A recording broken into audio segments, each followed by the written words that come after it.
Welcome to Secret Dealers, the show where we value everything in your home and you decide what to keep and what to sell. Go for it. I'm about to send 3 antiques dealers into 2 homes they've never seen before. Methinks this house is going to be interesting. Their expert knowledge will be put to the test and they'll be using their own cash to place secret bids on the owner's best items. It's got a lot going for it. On today's show, the dealers find themselves up against the wall. I don't know if this is a good bid, bad bid, but it's a bid nonetheless. You're laughing at that. It's an insult, actually, that one. No, I wouldn't sell it for anything like that. Simon resorts to desperate measures. I'm going to use my psychic powers to predict where the bids are going to end up. And some big cash offers save the day. Thank you. That's incredible.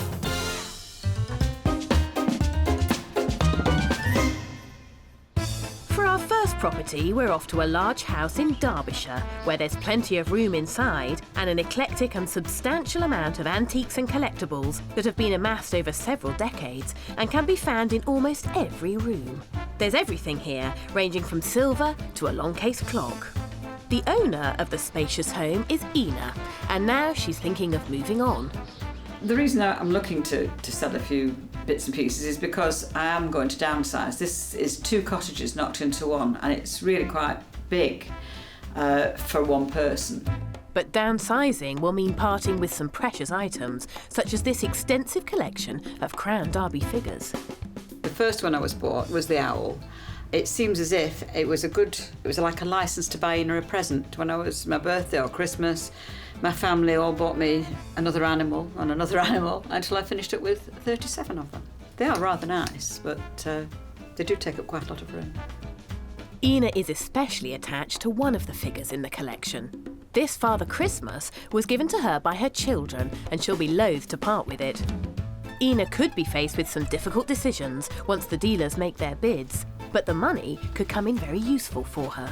I've got family in New Zealand, and I've vowed never ever to go again unless I could go business class, and that would certainly help. When I go and see my family, I could arrive nice and fresh. Ina, you've got a great mixture in this house of very traditional antiques, but also some 20th century collectibles. Where have they all come from? I suppose all over the place when you think about it. And I've lived quite a long time. I'm 72 now, so, you know, you pick things up as you go along, don't you? So what makes you buy things when you're on your travels, when you're out and about? What makes you think, oh, yeah, I'd like that in my house? If I see something I really like and I can afford it, then I'll buy it. And I like a mix. And, you know, I just think it makes the place a bit more interesting. Well, those dealers, Ina, are going to be banging on your door any minute. So we'll say goodbye, and we'll see you in about an hour. OK, look forward to that. See you later. There are lots of lovely items here, and today dealers Simon and David are joined by new kid on the block, Ian. Hi, gents. Hi, Kate. Hi, Kate. All right. I have a little mid-terrace cottage for you, but inside you've got 3 floors to go at, gents. There's lots of quirky things in here, and this homeowner has been here for over 20 years, and a lot of the objects have been here for the same amount of time. Time to remove them. Go and have a look. Great. Kate. Let's go. I'll go upstairs. I'll go upstairs. You go upstairs too? Well, we'll both go upstairs. We'll Okay. go to different rooms upstairs when we get there. There are so many collectible items here, it's a wonder the dealers know where to start. Certainly I like that. Up in the loft, silver expert Simon is immediately drawn to the antique heart-shaped mirror. Victorian, by quite a good maker. The original velvet on the back, I think. I mean, that is ready to go, isn't it? Definitely one to try and buy. I'm going to leave a good bid on that. Methinks this house is going to be interesting. I get a nice little feeling. I don't know why, but I do. Meanwhile, downstairs, Ian, who knows his ceramics, is the first to spot Ina's Derby collection. Some Crown Derby figures. They're very popular. They're quite modern, though. They're made in the last 20, 25 years.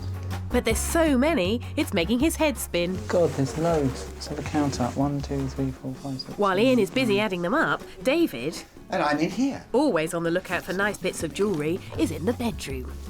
An opal and diamond little bar brooch. Quite sweet. Looks very 30s in many ways, the design. Pretty thing, and it's quite a nice opal. Set white gold. David's so tempted, he's leaving his first bid of the day. Put that there, and that on top. Looks like Ian has finally finished adding up those pieces of Crown Derby. I'm going to bid for the whole lot. I'm a bit of a shot in the dark, but I'm going to have a go. And probably upset somebody, but I'm going to try. Come on, Ian, I reckon there's almost £1,000 worth of figures in that collection. Back in the bedroom, the brooch that David bid on has caught Simon's eye, but he thinks not all is as it seems. What you got? Now Kate. that is a stunner. Is it an opal and diamond Art Deco brooch? Do you know what it reminds me of? Half a buckle. Or half a lapel Yeah. clip. Absolutely. Women would wear two, wouldn't they? One on each lapel. A clip on each lapel, studded with diamonds, just like this. As the mystery deepens, David's keen to have his opinion. Well, I think it's it's slightly milky, the opal, but it's nice. Do you think that's half a clip? Could be. Does it matter? Pretty little thing. David likes this, Simon. Oh, she does push you to pay. It's good on black. Just need a little black dress. Yes. Oh, should we have a little go at it I don't anyway? think you What should buy difference? any of that jewellery. No peeking. Out you go. I don't know if this is a good bid, bad bid, Right. but it's a bid nonetheless. In the attic room, Ian has spotted the antique mirror that Simon has already bid on. Silver. Very stylish. I think that's really nice. I'll be leaving a bid on that. Hopefully we'll get this. Never know. Try my luck. Luck? If you really want it, Ian, you're simply going to have to make the strongest bid. In the hall is a late 18th century long case clock, which actually belongs to Ina's business partner. It wasn't suitable for his house, so she's been looking after it for him for 20 years. He's agreed to let her sell it if the price is right. And Simon is the first to have a closer look. It's an oak and mahogany case with a sort of Sheraton shell in the centre of the door. And also what's quite interesting about this one is you've got what we call the sun and moon phase. This here will go round and it will tell you if it's daytime or nighttime. I have to say I would have left a decent bit more on that a few years ago, and it has to reflect the price of the market today. This clock is still worth hundreds of pounds, but will Ina be up for selling it? Plenty of quality here today for the dealers, and Ian just can't ignore this seascape oil painting. Ah, you got the picture off the wall. Yeah, it's interesting. Do you know the artist? Not at all, no. I haven't got a clue. Well, the artist is a lady called Pat Buckley Moss. She's a contemporary American artist. The homeowner is fond of it, though, Ian. So if Yeah. you're going to make a bid, it's got to be a good one. I think I might be out of my depth here because I just don't know the artist. I'm just going to take a little punt and see what happens. I think you're right. I like it too. Right, this is a tough one. You never know. David spotted the clock and, oops, hang on, look All out. falling apart. Hang on, David. Oh, hand, there's my hand! Ow! Sorry. Really. We'll leave it. Simon quite fancies it. We'll put something down. Phew. So that's 2 bids on the clock and at least 1 undamaged hand. Just about. Ah, this looks more like me. Simon has spotted a silver ladle, which has already attracted a bid from Ian. It's a very, very nice quality ladle. It's hallmarks for London, Queen Victorian bunhead mark, which places it in what we call in period, which is pre-1860 or something like that. If you're a collector of silver, that's got everything on it you'd be looking for. Nice, clear, concise marks. I'm leaving my bid on the ladle. We'll have to wait and see if Simon scoops up a bargain with the ladle.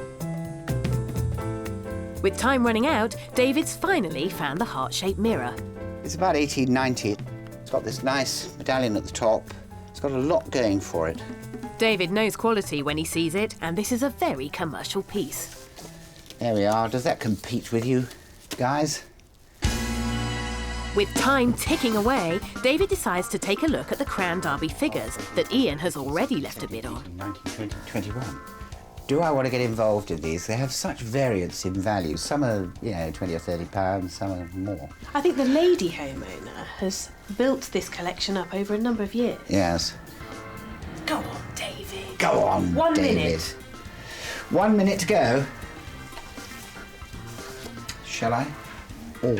David joins Ian in making a bid for Ina's collection, including her beloved Father Christmas. time's up.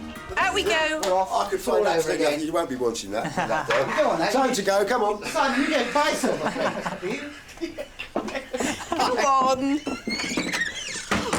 Goodness. Today, the dealers have been wallowing in quality. But out of the items they've bid on, which one would they like to own the most?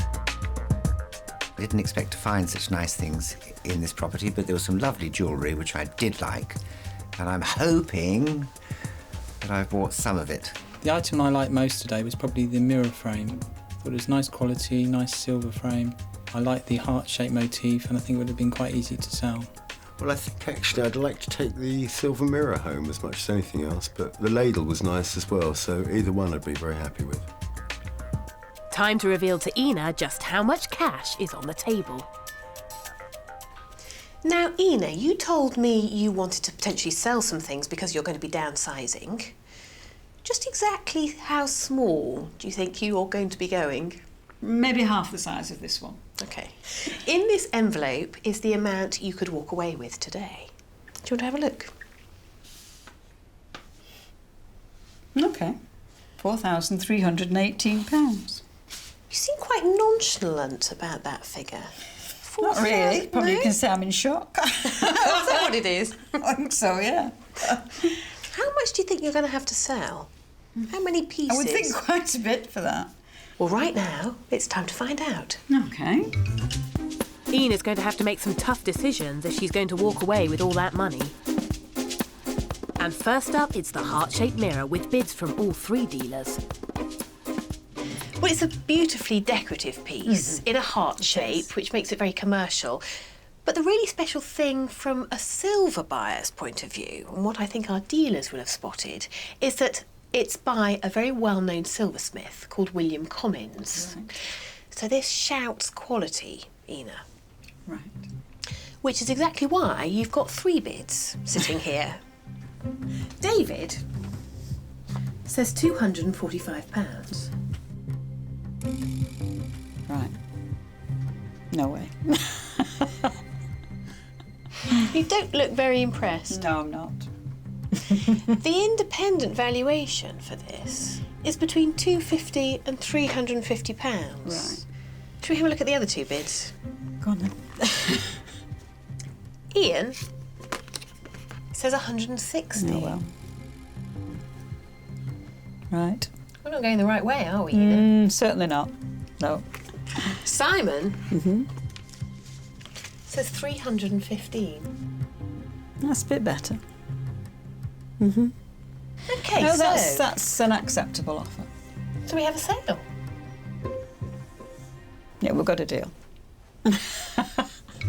So that's £315 towards Ina's trip to New Zealand and a brave bid from Simon. I'm really pleased to buy the mirror for £315. I think it's still a profit left in it. It's a really nice example, so thank you very much for selling it to me. Next up, it's the opal and diamond brooch. David and Simon both bid for this piece and are intrigued by its origin. Ina, tell me where this brooch has come from. It belonged to a great aunt of mine, and she was like me. She was an opal birthstone person. She was an October, and that's how I got that. I'm not sure, Ina, whether this started off life as a brooch. It looks to me as if it might have been a lapel clip. Ladies used to wear very ornate clips on their lapels, Right. usually a pair. Yeah. And I think this might be one half of one. And if you look The very shape closely, the shape, but Yeah. also there's a bit of a telltale sign on the back. Can you see it looks like there was a hinge fitted there? Yeah, you're right. But two dealers have left you a bid on this. Okay. David has bid you for this £270. No. No, absolutely no way. I wouldn't sell it for that. You're laughing at that. I I'm going am. to tell David you laughed at his I think bid. it's an insult, actually, that one. No to David. No to Not a David. chance. Not a chance, no. Diamonds are worth more than that. Simon says 280. Nope, that's made my mind up. That's going to stay with me. I'm afraid that's not enough to tempt me. Oh, and you're taking it away. And I'm taking it away. You're quite emphatic about that, Ina. Yes, I am. It's worth more to me than £280. I liked the Art Deco diamond opal brooch. I wasn't quite certain if it was part of something else, though, which explains probably why I haven't bid enough for it, so I hope she continues to enjoy it. Simon was unlucky with the brooch. Ina also turned down his offer of £45 for the tortoiseshell bowl, and David's offer of £460 for a diamond-encrusted platinum watch, and Ian's offer of £200 for the Pat Buckley oil painting. Next up is the long case clock belonging to Ina's business partner. David and Simon both loved the unusual sun and moon face. The independent valuation on this clock is between £400 and £600. Two dealers took a second glance at this. Okay. David has bid you £460. Okay. I don't know. I would have thought it would have brought a little bit more than that, personally. What do you think your business partner would say? I think he'd say the same. Okay. Simon says 480. Okay, well, it's not my clock, as I've already said, but he would actually take anything between £5 and £5.50, he said to me. So if they're prepared to up it up a little bit, he'd take probably £500. So it's up for negotiation. Well, we'd better bring those dealers back in and start negotiating. Ina, meet David Ford and Simon Schneider. Nice to meet you. Hello, Ina. Hello. You're very close, boys, but the winning bid is £480 from Simon. Just. But Ina hasn't decided to sell it for that price. So if either of you want to take it home, we do need another bid. How do you feel? We're very close, but... How close were we, just out of interest? About £20. Oh, Yes. that close, very close. Yeah. Oh, I'll have another little go if it'll help. You never know, going the extra mile may make the difference, so... Thank you, Simon. How do you feel, David? I will write something down. But we're talking little. Ina? Oh, we have a bid. 2 new bids. David Ford says 490.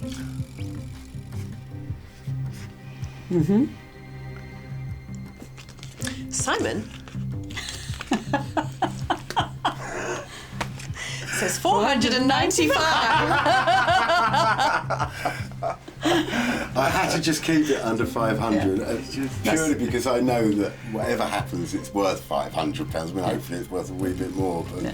Well, that he will accept that. He'd put 500. So for a £5 short, he'll sell it? Yes. Oh, that's lovely. Thank you very much indeed. Congratulations. We have a sale. Do you want it for 500?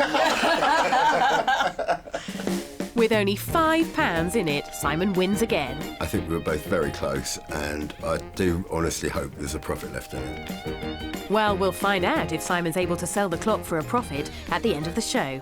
And the sales don't stop there. Ina also sells a 10-carat gold charm bracelet for £540, a collection of late 19th century silver items to David for £240, and a Victorian silver ladle also goes to Simon for £160. And Ian's dry spell comes to an end when he buys a mid-20th century silver-plated incense burner for £40. Finally, it's Ina's vast collection of Crown Derby figures. Ian and David are tempted. Although not antiques, the figures are highly collectible. And Ina's collection includes her precious Father Christmas figure. 2 bids, Ina. Okay. And the bids are for the whole collection. Okay. Okay.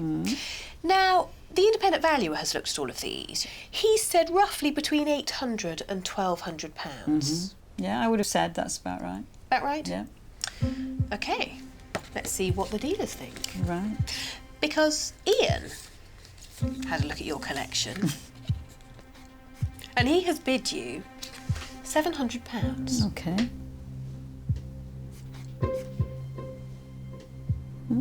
Right. How does that that sound?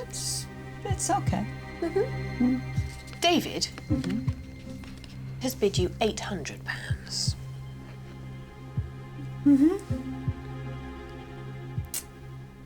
I don't know. This has caught you a bit on the hop, hasn't it, It has a Ina? bit. But whatever decision I make, they're not having Father Christmas. OK, what's special about Father Christmas? Just one of those things. It was the kids bought me that, so I wouldn't sell him. I would say 800 from a dealer who's got to make his own profit sure. is a good bid. Yeah, I'll sell them, but I'm not selling Father Christmas. So we've got a deal. But Father Christmas is most definitely staying. Yes. Well, I will have a word with David, and I'm sure I can twist his arm so that you can keep Father Christmas. Right. Okay. We have a sale. We have a sale. So, £800 to Ina, and David's feeling festive. So I bought the Crown Derby, but I've got to leave Father Christmas behind because the owner can't bear to part with Father Christmas. Well, I understand that. In total, the dealers offered Ina over £4,000 for some of her stunning antiques. In the end, she sold 19 items. So after all those big decisions, how much has she made? Well, the big question is, Ina, have we got you to New Zealand? Well, let's see. You have made today £2,725. That's wonderful. Oh, that's wonderful. Thank you. That'll get me a business class ticket. Fantastic. So it's worked. We're decluttered and I'll be able to go to New Zealand in comfort. Next, we're off to a semi-detached house in Cheshire. Widower Tony has lived here for 45 years. Inside the house is a small but eclectic assortment of items, many of which were collected by his late wife. But now Tony's decided he wants a change of scene. She looked after them, she dusted them when she was here. I did the hoovering, she did the dusting. Now she's not here to do that. I don't think she'll mind if I dispose of them rather than keep dusting them.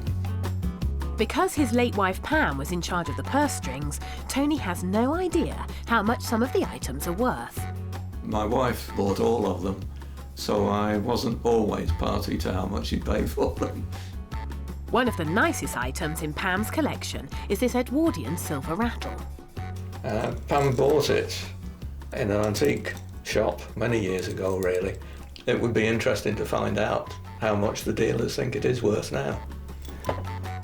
Tony also has a few heirlooms of his own, such as this 19th century brass carriage clock.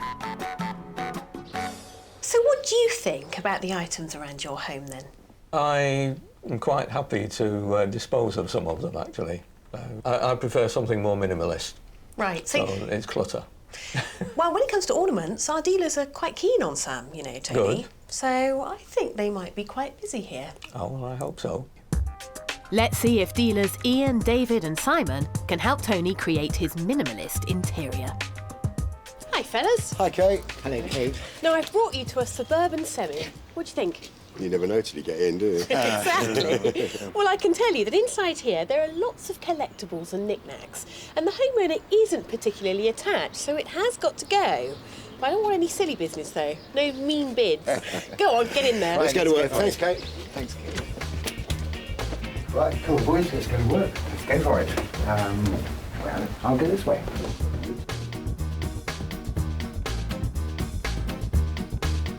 It's always worth looking in the garage. There's always a chance there's something. Quick look in the cupboards. In the bedroom, silver specialist Simon immediately spots the rattle. The condition of them is often quite tatty, and that's mainly because if they've been used by baby tends to chew them. It's in pretty good condition, but it's worth a wee bit to get going. I think it dates from about 1902. First bid of the day to Simon. In the lounge, David is the first to spot the antique travelling clock. Quite a nice, clean little clock with its key and its case. I guess it's probably about 1900, 1910. It's not terribly, terribly old, but it's quite a pleasing little clock. So I will make an offer for that. David is hoping to strike it lucky with his first bid. And in the kitchen, Ian has found something to his taste as well. I can see some Pico ware, very stylish, made in the 1950s, but very, I think, 1930s styling. I used to buy this and send it to Italy and buy it at the car boots for £1 a piece and sell it for about £10 a piece. I'll definitely leave a bid on that. I hope you're leaving more than you did in your car boot days, Ian. In the bedroom, David spots a 9-carat gold pendant and an 18-carat gold chain that has already attracted a bid from Simon. I quite like jewellery. I do seem to do quite well with jewellery one way and another. Well, David, you're going to have to bid strongly if you're going to beat Simon. Downstairs, Ian's ticking along nicely. He's noticed something of particular interest on the carriage clock that David has already left a bid on. Thurlow Ride, well, that's near my part of the world, the Isle of Wight. I think I'll be leaving a bid on that, definitely. So with both David and Ian in for the clock, I think this is going to be a very popular piece. Right, into the kitchen. You never know what you're going to find in kitchens. Well, food and old tools. And a little spirit level. I mean, not my sort of thing at all, Kate, but I have to say, it's a lovely bit of... Isn't it sweet? You know, it's beautifully made, isn't it? No, I didn't expect you to go for that. I expected you to go for that. Why would I want to go for that? Do you like it pico ware? I think it's known as magnalium, which is a combination of magnesium and aluminium. Okay. I can see the style, especially on that piece, actually. I haven't got a clue as to the value of it. £50 to £100. Thing is, do I want to get involved in that? Is it a bit new for me? Get involved, Simon. Get involved. I think I prefer that spirit level. You're old and traditional, aren't you? Listen, you need all types, though, don't you? We can't all be the same. Look, Kate, I'm leaving a bid on the tea set. Oh, well done. So I'm not so traditional. I've left £2.50 on it. Oh, Simon. Good to see someone is branching out. Ian, however, doesn't need any persuading when it comes to Whitefriars glass. But he spotted an imperfection. It's got a factory blemish there where it's been blown into the mould and it hasn't quite filled the mould. Hey, Ian. Nice Right. colour. Yeah, kingfisher blue. Yeah. Well, what about that little blemish? Does that affect it much, do you think? Definitely, that's going to knock off 30 or 40 quid off the price, really. Still for you, though? Yeah, I'll definitely leave a bid. Sounds like you know your onions when it comes to Whitefriars. Here we go. Ian may know his onions, I just hope he's left a tasty bid. Time's almost up and Simon spotted the carriage clock, which David and Ian have already bid on. So what helps this clock a little bit as regards to value is that it's got its original leather carrying case. So what you would have is if you were actually travelling around on a stagecoach, going somewhere, and you wanted to know the time, you didn't want to take the whole clock out, you could just remove this panel and tell the time like that. Adds a tenner onto the price, to be honest. I will put a cheeky little bid on. You know, to be honest, I'm not really bothered what they've left because I know what I can get for it and I know what I want to pay for it. In fact, Simon's so confident, he's even added mind reading to his list of skills. I'm going to use my psychic powers to predict with where the bids are going to end up. That I think I'm going to be lowest. I think Ian's going to be next. And I predict David Ford will have the highest bid for this clock. We'll have to wait and see if Mystic Simon's predictions are correct. With time almost up, it's just one last look at the damaged Whitefriars glass. Did you bid for the Whitefriars vase? No, I think it's quite ugly, if I'm honest. But it's good colour. I heard someone say something about damage. Damage? I did. I heard Ian, I'm sure, say something was damaged on it. It's got a blister there. Oh, no, it's definitely damaged. Yeah. Oh, to have your young eyes. I'm going to pass on that because Me too. This is hugely collected Whitefriars glass, but frankly, when they're damaged, I can't sell them. Put off by the blemish, they both decide not to leave a bid. So have you got on, boys? You nearly done? I think I am done. Yeah. Well, that is good news because time is up. Gosh, that Time's went up, quickly. Ian. That went really quickly, didn't Wow. it? Come on, David. I bet you've outbid me on the clock. Better happen. The dealers have left their bids on Tony's prized possessions, but which items do they want the most? I would have probably quite liked to buy that little silver rattle. It was a little bit older than I thought it was at first looking at it.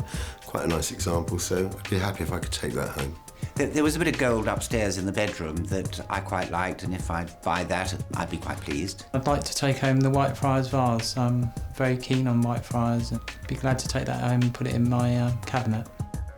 Tony has no idea what the dealers have bid on or how much cash is on the table. Time to find out. This is the amount of money you could walk away with today. £1,002. I wonder what they found for all that. First up, it's the Whitefriars vase. The damage put Simon and David off, but Whitefriars enthusiast Ian did leave a bid. This is actually known as the TV vase because of the shape. And old-fashioned televisions were actually this rectangular, slightly yes, that's right, slightly curved shape on the front. We've got a bid here, and the bid is from Ian. Now, the other two dealers did look at this, but they were put off by one thing. This has a little blemish. Have you ever noticed that? No. Have a look yes, there, I can see Tony. it now, yes, there is. Now, So there Ian is. thinks this is actually an imperfection when it was made. The independent valuation on this vase, taking into account that blemish, is still between £50 and £75. Ian says, after all that, £60. Good for Ian. He can take that home. We've got a sale. We have. £60 for the vase and a great start for Ian. I'm really glad to buy the Whitefriars. It's going to look really nice in my shop window. The blue colour really attracts people in. In the bedroom, Simon made several bids on some of Tony's items. Let's see what Tony thinks of the bid on the Silver Child's rattle. Simon was particularly drawn to this little baby's rattle. Tell me about this piece. My wife bought it in an antique shop in Morecambe. These little rattles, I think, are quite fun, and they are very collectible. People like them as cabinet pieces, if you like. Little bits of silver, quirky items. But in the early part of the 20th century, these may have been given as christening presents in quite a well-to-do household. And the thing about yours is it's got these little, they're not bells, but they're little tassels to amuse the baby, obviously. And this little piece here looks very pretty. It's a piece of mother of pearl. But this is a teething bit that the baby could chew on. And often you see them either in ivory or coral, or, as we've got here, mother of pearl. We've got a bid here, Tony. Simon would love to take this home, and he says £95. That sounds good to me. Not bad. That's right. That's sold. We have a sale. We have. That's another £95 for Tony, and the rattle goes to Simon. Oh, well, I'm pleased to buy the silver rattle. It's probably my favourite thing today. I'll just have to find a little baby to give it to for a christening present now. Tony also accepted Ian's offer of £15 on a 1950s glass ashtray. David's offer of £32 on the Beswick teapot. And the gold pendant and chain that was David's favourite item went to Simon in the end, who left a top bid of £210. Next up, it's the 1950s Pico tea set. Simon, who usually bids on older antiques, has taken a leap of faith, but will Ian outbid him? Now, Tony, in your very functional, normal kitchen, you've got a very stylish retro tea set. Do you use this? No. Where does it come from? It came from my parents. They bought it, I think, in the 60s. They may have used it a couple of times, and then it sat on the sideboard for the next 30 years. And then it came to me, and it's been on the shelf in here for the next 15 years. Because this is called Pico ware. Yes. And it's quite distinctive, actually, because the metal that it's made of is a magnesium and aluminium alloy. And it was only made of that because the factory producing it were using that alloy for vacuum cleaners, believe it or not. And they wanted something else to use the metalware for that they could sell. So they made tea sets. You've got two bids. Simon actually didn't notice this, but don't worry, I made sure he did. And he's bid you £38. I see. Add a note onto that. The independent valuation for this is between £50 and £70. No, I wouldn't sell it for anything like that. Wouldn't you? No. We have got another bid here, Tony. Right. Just before you make up your mind. Right. Ian says 68. No, the same. I wouldn't sell it for that. I'd sell it. It would be a lot more than that for me to sell it. No sale then? No sale. That's no sale, and the unused tea set goes back on the shelf. It's a shame I didn't buy the Pico ware, but it's a nice set, and if it's got sentimental value, I think it should stay in the house.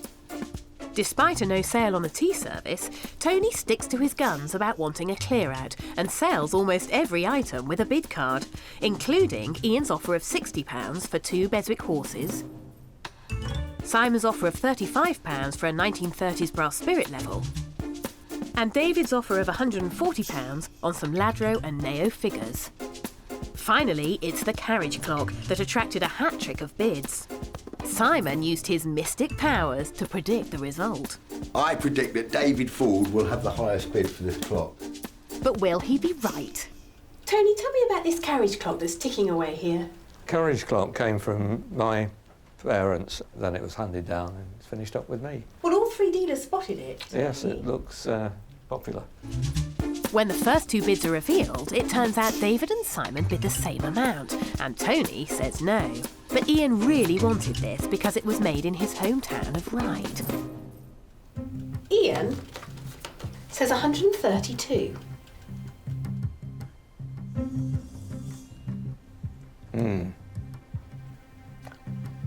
That makes me think now. I think for what that is, I will keep it. The independent valuation on this is Right. between 100 and 150. Is it really? Which makes that look quite a it fair does. bid. Right. Now, I've got an idea, so I'm going to call all 3 dealers back in and see Right. if they're happy to give you another bid. Yes, that sounds good. Gents, come on in. Tony, meet Simon, David and Ian. Hi, Tony. Now, David and Simon, you're old hands at this. You go in houses all the time. And you've bid exactly the same amount on this carriage clock. The right amount. But the new guy, Ian, has seriously outbid you. There's a surprise. Ian has bid £132 on this clock, Very accurate. but we still don't have a sale. So I'm giving all 3 of you the opportunity to give me another bid, and for you 2 to catch up with the new kid. Right. Tony's obviously looking for a little bit more. Tony is. Go up at another bid down. But Okay. I don't see much point in rebidding because I'm not going to beat you, Ian. So. Okay. Simon, you've done some scribbling. I have rebid, but I Yep. know it's useless. Okay, well, what about... Well, you're a fat lot of good. But I just about want you? I'm going to try another little bid just to see if I can buy it, and but it's not going to be a lot of difference. Okay, okay. I can be patient. So we've got a bid from you. Okay. And we've got a bid from Ian. There we go. Well, Simon is completely wasting our time and has bid you £120. We know that's no good. Ian has bid you £140. Initially, I thought it was going to be worth more than that, but in view of all the information that I've just received, I think 140 is right. I'll sell it for that. We've got a deal. We've got a deal. Thank you very much. Thank you. Thank you. So that's a sale to Ian, and it looks like Simon's days as a fortune teller are numbered. But no hard feelings, eh, Simon? Ian's bid, to be fair, was much higher than David's and my own, so I think he'll probably have an expensive carriage clock on his hands. I've got a friend in Ryde who's got a shop in Ryde High Street selling antiques. It's going to look really great in his window. He's going to do really well with it. In the end, Tony sold everything apart from the tea set. Time to reveal just how much cash he's made today. Well, I think you have certainly made the most of what was on offer, Tony, because you have made £942. Thank you. That's incredible. How do you feel about that in your hot little hand? More than I was expecting. Today's homeowners have walked away with a total of over £3,500 from our secret dealers. But just how wisely did our dealers buy? Simon still hasn't shifted Ina's long case clock or silver mirror, and David has put her Crown Derby into a sale in Derby, so good luck, David. Ian is still waiting for his client in Ryde to collect the carriage clock, although he is yet to negotiate a price. And Tony's Whitefriars vase is sitting in Ian's shop window, and he's hoping it'll pull in the crowds. Simon has still got the silver rattle, though he did manage to sell the gold chain and pendant for £260. Well, our homeowners have certainly got their money's worth out of our secret dealers today. I'll see you next time.